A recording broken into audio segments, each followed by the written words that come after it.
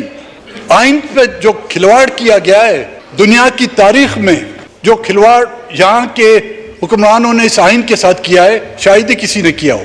مجھے تو اس آئین کی حالت, اور میں نے کہا بلوچستان کی حالت ایک ہی لگتی ہے. جب ہماری ضرورت بنتی ہے, جب ہمیں اس کی ضرورت پڑتی ہے تو ہمیں یہ آئین یاد آتا ہے. جب بلوچستان کی ضرورت ہوتی ہے تو ہمارے حکمران جب اپوزیشن میں ہوتے ہیں تو اتنے موٹے موٹے آنسو بہاتے ہیں. جب وہ حکومت میں ہوتے ہیں تو وہ بلوچستان کے لوگوں کے آنسو بہاتے ہیں. اور یہی ہوتا ہے اس آئین کے ساتھ. اس آئین کا حلف ہم بھی لیتے ہیں. اس آئین کا اوتھ عدلیہ کے جو ججز ہیں, سپریم کورٹ سے, عالیہ عدلیہ سے لے کر لوور کورٹ تک, وہ اس کا حلف اٹھاتے ہیں. جنرل اسپیکر صاحب, آپ, ہمارے پرائم منسٹر, ہمارے وزراء, ہمارے chairman senate, deputy chairman senate کے اراکین, اعلیٰ فوجی قیادت, فوج کے سپاہی بھی اس آئین کا حلف لیتے ہیں. لیکن سب سے پہلے ہی اس آئین کی جو پامالی کرتی ہے, عام لوگ نہیں کرتے اس آئین کی پامالی. عام لوگ تو ایک ٹریفک سگنل کی خلاف ورزی کرتے ہیں تو اس کو جیل جانا پڑتا ہے. لیکن ہم اور آپ, ہم جو ہے نا بالکل اس کی جتنی بھی ہم خلاف ورزی کریں, ہم پر اس کا کوئی اثر نہیں ہوتا. جناب اسپیکر صاحب, میں سمجھتا ہوں میں یہاں پر کسی پولیٹیکل پارٹی یا کسی سیاستدان کو جو ہے ڈیفینڈ نہیں کرنا چاہوں گا, کیونکہ یہ حقیقت ہے کہ اب اس ملک میں سیاستدان نہیں رہے. جو سیاستدان تھے یا تو ان کو فزیکلی ایلیمنیٹ کیا گیا, یا تو ان کو اتنا مایوس کیا گیا ہے کہ وہ سیاست کے نام سے جو ہے بیزار ہو گئے ہیں. محترمہ شہید بے نظیر بھٹو کی جگہ بلاول بھٹو نہیں لے سکتا. سردار عطا اللہ مینگل کی جگہ اختر مینگل نہیں لے سکتا. باچا خان ولی خان کی جگہ احمد ولی خان نہیں لے سکتا. شہید نواب بگٹی کی جگہ شاہزین بگٹی نہیں لے سکتا. اور مولانا مفتی محمود کی جگہ مولانا فضل الرحمان نہیں لے سکتا. وہ سیاستدان تھے جنہوں نے قربانیاں دی, جنہوں نے اپنی اولادیں شہید کروائیں, جنہوں نے سالوں سال جیلیں کاٹی, اور کبھی انہوں نے جو ہے نا اپنے اصولوں پر سودے بازی نہیں کی, اور جن کی بدولت آج ہماری پہچان ہے, جن کی قربانیوں کی بدولت آج ہمیں پہچانا جاتا ہے. اور ہمیں ان ادوار میں ہمیں ملا کیا؟ پولیٹیکل گورنمنٹ ہے اپنی جگہ. جو 3 ماشاء اللہ لگے ہیں, ایک ماشاء اللہ نے تو آپ کے ملک کا ایک بڑا حصہ ہم سے گنوا دیا. اس کی کبھی پوچھ گچھ کی گئی؟ لاکھوں بنگالیوں کا قتل عام کیا گیا, ہزاروں بنگالی عورتوں کی جو عصمت دری کی گئی. کبھی کسی نے, ہم نے ان سے پوچھا کہ کیا ان عورتوں کی عصمت دری, کیا ان بے گناہ بنگالیوں کا قتل عام کسی اسلام کی تبلیغ کے لیے کیا گیا تھا؟ نہیں, صرف اپنی رٹ قائم کرنے کے لیے, اور یہ کہنا کہ ہم انہیں ایسا ماریں گے کہ ان کو پتہ نہیں چلے گا. اور وہ انہوں نے اپنی رٹ قائم کی, اور ہم نے اور آپ نے اور اس ملک کی عدلیہ نے, چاہے اس میں وہ جسٹس منیر کا نام ہو یا کسی اور جسٹس کا نام ہو, انہوں نے اس غیر آئینی عمل کو آئینی سٹیمپ لگا کے ان کو آئینی شکل دی، اور ہم نے اور آپ نے ان ججز کو سامنے جا کر ان کے کھڑے ہو کر سر جھکا کر ان کو مائی لارڈ کا خطاب دیا۔